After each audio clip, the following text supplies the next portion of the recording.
आता उरणमधून एक महत्त्वाची अपडेट समोर येते। उरणमधील तरुणीच्या हत्येचं प्रकरण फास्ट ट्रॅक कोर्टात चालवलं जाणार आहे असं मुख्यमंत्री एकनाथ शिंदे यांनी सांगितलंय। तसंच ज्येष्ठ वकील उज्ज्वल निकम हे प्रकरण हाताळणार असल्याचं सुद्धा शिंदेंनी म्हटलंय। दरम्यान नुकतीच मुंबईमध्ये मुख्यमंत्री एकनाथ शिंदे यांनी नवी मुंबई आयुक्तांसोबत या प्रकरणावर सविस्तर चर्चा केली आहे। त्यानंतर शिंदेंनी उरण हत्याकांडाचा खटला फास्ट ट्रॅक कोर्टात चालवण्याचे संकेत दिलेले आहेत। त्यामुळे या प्रकरणाचा उलगडा होणार आहे।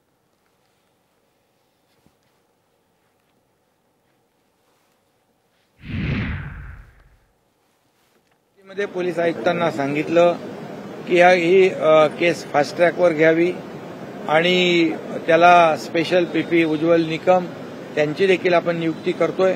फास्ट ट्रॅकवर घेऊन यांना कठोरात कठोर सजा देण्याचा निर्णय सरकारने घेतलेला आहे आणि कोर्टामध्ये देखील जे काही ज्या पद्धतीने सिनियर काउन्सिल उभं करणं, स्पेशल पीपी उभं करणं, उज्ज्वल निकम यांना देखील आम्ही अपॉइंट करतोय यामध्ये। त्यामुळे हे फास्ट ट्रॅकवर चालेल आणि दोषीला कठोर सजा होईल।